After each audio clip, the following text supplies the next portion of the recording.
嗨，大家好，我是坦平叔。今天是2025年6月10号，这一期咱们继续聊聊恒大清盘，聊聊中国的房地产。咱们先看几个跟房企相关的新闻。首先是看北京的金城房企一哥遇到麻烦了。第一财经日报报道近2亿银行资金被冻结，这家金派国资房企怎么了？说的就是首开股份600376，一边大额发债，一边诉讼纠纷。近日，一家金派房企受到市场关注。首开股份公告称，该公司有2个银行账户资金被冻结，合计金额近2亿元。冻结原因均为涉及与建筑公司诉讼问题，后者向法院申请诉前财产保全。这个诉前财产保全，这个很多人都知道就是说原告他告被告的时候他同时向法院申请把他财产给我冻住，那这个原告也要提供一些担保或者是提供有一种保险是可以干这事的，交点钱。那就是说这个案子还没有进入审理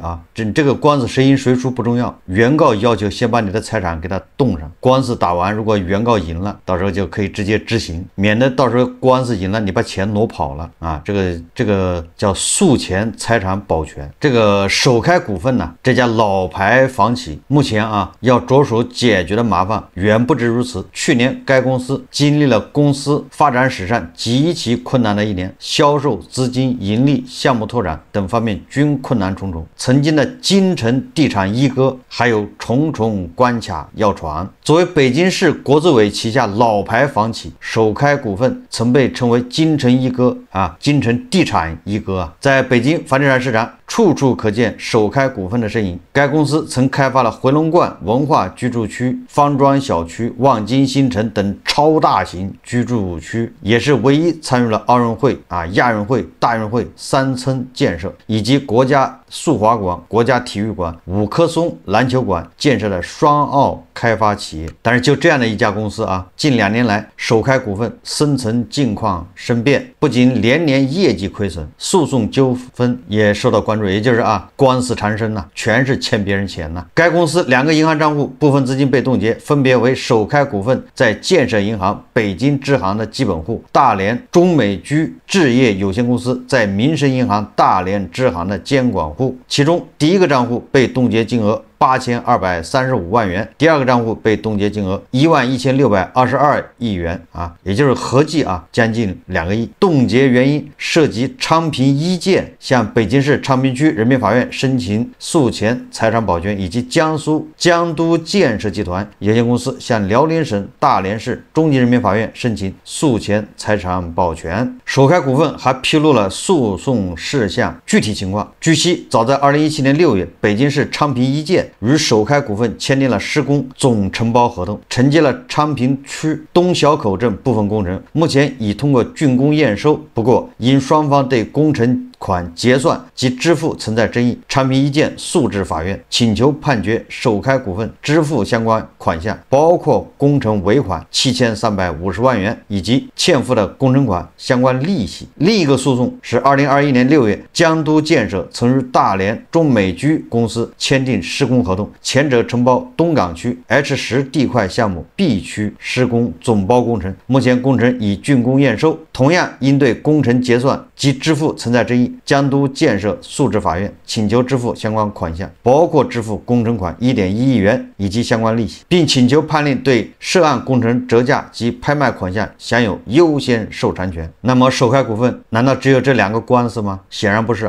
根据首开股份的自己的公告截至目前，首开股份及控股子公司1年内发生的诉讼仲裁事项合计金额14.25亿元。也就是说首开股份是债务官司缠身。我估计他给那个都是承建方告这个开发商，那也就是你欠钱不给。所谓的说工程款支付方式以及这个工程款数量纠纷，那纯粹是没钱给，找个借口。你说工程验收完之后应该是9000万，我说不是9000万只有6000万，所以我们俩有争议，我就不付我们俩先把账对齐所以说所谓的工程款结算及支付存在争议，就是没钱给。也就是作为金城地产一哥居然混到这地步，这不就是暴雷吗？直面4大发展困难，工程款支付纠纷只是首开股份深层闯关的冰山一角。首开股份坦诚列举了公司发展4大问题：一是销售业绩严重下滑，包括北京市场在内，公司签约金额同比逐年下降，项目开发周期有待提升，周转率下降导致去化周期延长；二是资金链持续紧绷，因销售回款不及预期，资金回笼不畅，公司历史投资了大量商办、自持物业、棚改等质重资产，严重占压资金。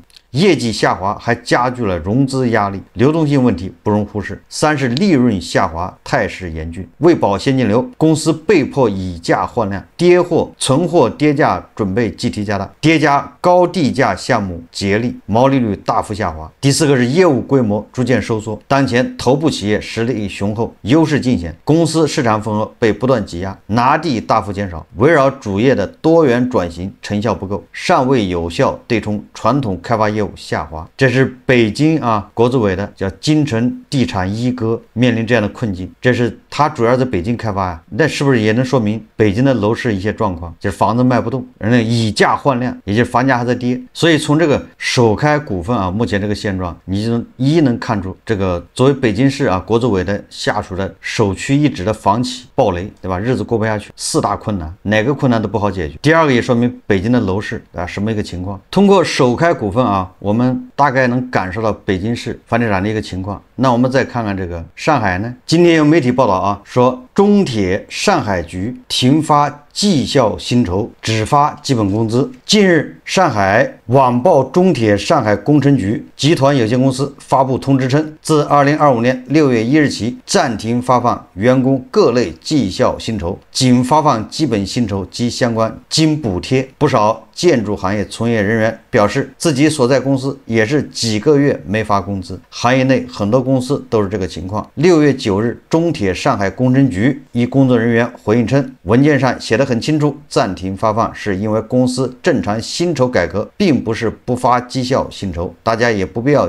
恐慌，跟裁员也没关系。整个行业形势确实不如前2年景气，公司正在修改相关文件，最多不会超过2个月。该工作人员还表示出台文件既要符合上级文件，又要符合下面民意，修改完后还需要集团会议研究，整个流程下来需要30-40天。大家看视频跟裁员没关系，裁员不就直接裁了吗？还整这招干啥？那薪酬改革是的，整个行业的形势确实摆在这个地方，确实没有前2年景气了。实际情况也是这么个实际情况，这些里面也讲清了的，不是不发，要清算的，是吧？实际上大家不必要恐慌，这个文件上讲得很清楚，是不是正在修改文件，文件大概也就最多不会超过2个月，现在正在研究这个东西。因为这个文件出台，首先你条款要修改，你要符合上级的文件，也要符合下面的民意，对吧？你修改完了之后呢，你还要上职代会议、上集团公司的会议来研究，一个流程下来没有个30天、40天，它文件走不下来。这个流程，这个中铁上海局那这是妥妥的央企中铁下面有几大局吧？这中铁上海局什么薪酬改革实际上就是自己承认了不景气，只发基本工资了。这是上海对吧？建筑行业难，这咱都知道。这个建筑行业恐怕它账面就是有这个资金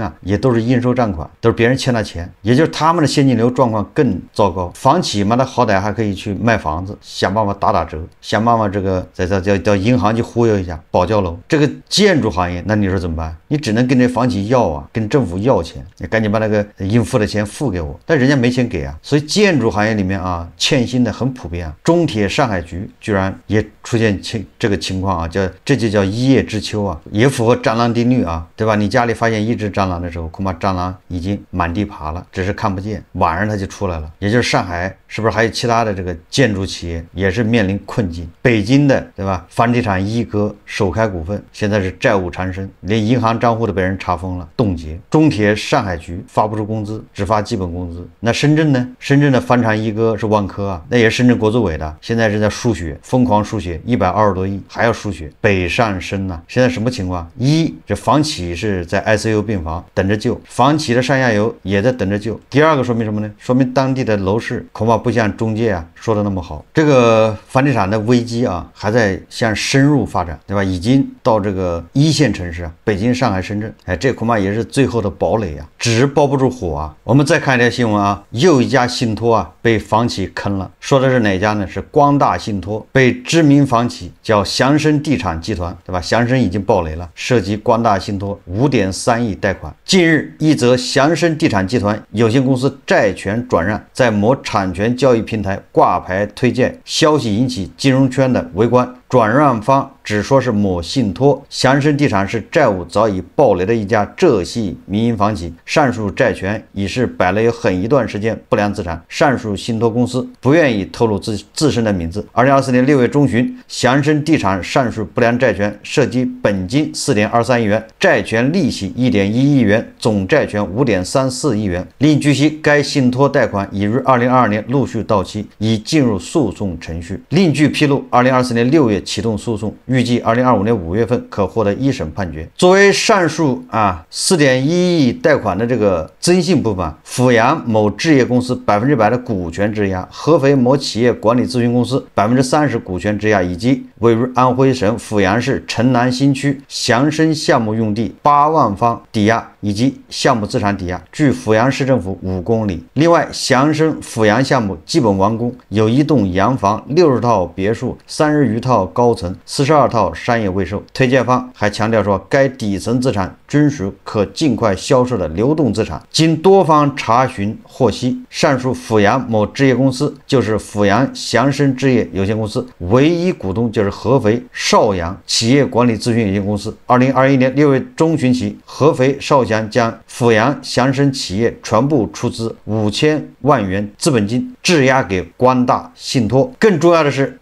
阜阳祥生置业股权出质只有上述一笔，可以推断出此次推荐出售祥生地产不良债权就是光大信托。这个光大信托啊，前身是甘肃信托。2014年5月，经监管批准，由光大集团对其重组后成立，并控股51%。光大信托啊，这本金4.23亿，利息1.1亿，这个债权要转让打包卖啊，能卖多少钱呢？它对应的就是那些抵押，股权质押没有用的，就是几个项目，那几个项目值不值5个亿呢？只打5折卖。所以说啊，这光大信托也被这个房地产暴雷坑了。那光大信托那个本金4.23亿，对吧？利息1.1亿啊，那都是投资人的，那投资人怎么兑付呢？这投资人的这买的这理财产品打了水漂啊。我们再看这国际大都市郑州啊，碧桂园在郑州的一个项目啊，现在烂尾啊。碧桂园现在虽然啊，它的境外债在重组，国内它要保交楼，对吧？碧桂园的这个管理层啊，实际控制人一而再再而三的这个保证啊，承诺要保交楼，但是说起来容易，做起来难呐。这个郑州碧桂园时代景园800余户业主集体停贷。这个碧桂园时代城景园800名这个业主啊，他们啊诉求要追查资金，责令相关部门彻查预售资金挪用问题，追回款项，并专项用于工程建设。这个说起来容易，做起来难啊。这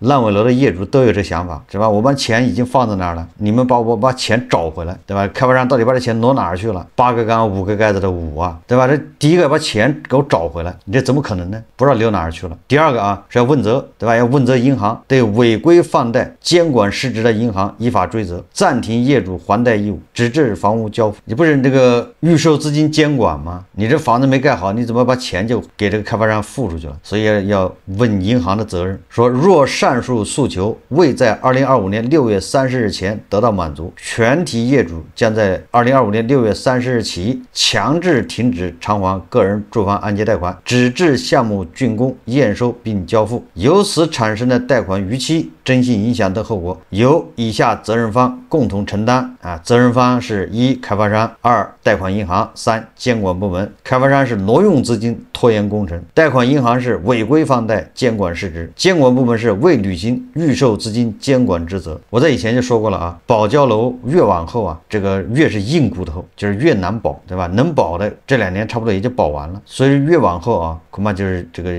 就是越是硬仗。所以郑州啊，这800名业主啊也是急了，时间一天天的过去，对吧？这工程没有动静，没有进展，能不急吗？最后我们再看看这个《新京报》的报道啊，说南京一街道办副科长租拆迁房7年诈骗4.28亿，一个副科长就能诈骗4.28亿，7年诈骗360人，租房给受害者交房。近日，江苏南京市一街道办副科长假卖拆迁房骗4.28亿元，获刑15年，应关注。2015年8月至2022年1月，被告人陈某虚构有低价拆迁安置房出售等事实，指使他人伪造材料和印章，单独交由被告人张某某等人与购房人签订虚假协议，骗取他人购房款。被告人陈某单独和伙同他人被告人张某某等骗取360名购房人，共计4.28亿元。受害者韩先生告诉记者，陈某曾租赁一些拆迁房屋，并将其以房屋交付的名义转交受骗者。被告人陈某因诈骗罪被判处有期徒刑15年，张某某因诈骗罪被判处无期徒刑。我们看视频啊，很多人他们就是在办公室里面签的那个合同，总涉案人数就是户数啊，大概在300-400户，总涉案资金在3-4个亿。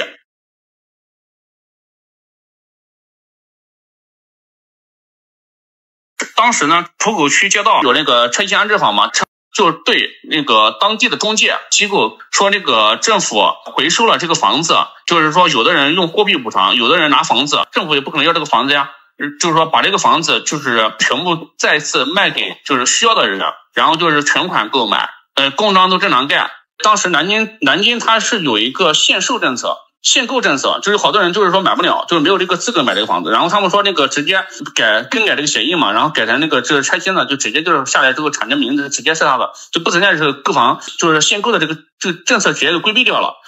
我就买了一套，我当时就是因为我2个小孩，我就想把这个房子买了之后给小孩。2015年8月至2022年1月。被告人陈某虚构有低价拆迁安置房出售等事实，指使他人伪造征地房屋拆迁补偿协议等材料及相关印章，单独或交由被告人张某某等人与购房人签订虚假的征地房屋拆迁补偿协议，骗取他人购房款。经审计，被告人陈某单独或伙同被告人张某某等人骗取360名购房人共计42863.42万元。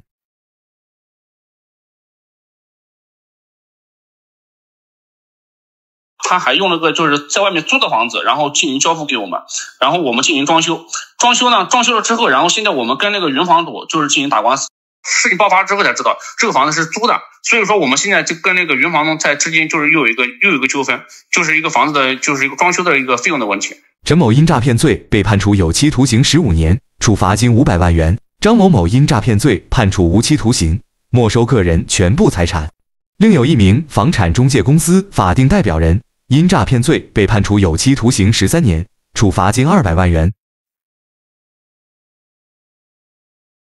这个骗子啊，居然是街道办的副科长，诈骗的场所居然在街道办里面，在办公室，这个就不由得这些受骗者不相信啊！你把你骗到政府部门来，在这办公室签协议，你也还有什么不相信的呢？所以说是防不胜防啊！更有意思的是他在那个拆迁房的租房，然后把这房子假装是卖给了那些受害者，这些受害者还把那房子装修一遍，这下好了，不仅自己的那个买房的钱回不来，骗子把他不知道挣哪去了，挥霍掉了，或者是转移了，他自己花钱装修，这个也是冤大头啊！这些受害人你跟那个房东纠纷没有意义对吧？房东没有任何过错你把人家房子装修了，那相当于白干了，白装修，人家没让你赔偿损失就不错了说来说去这些上当受骗的人还是有贪小便宜的心理，对吧？你不贪小便宜也很难上当。买房里面的坑特别多。另外一个这个诈骗行为它怎么可能持续7年呢？7年都没有被人识破，对吧？这个也值得反思很有可能是他这个身份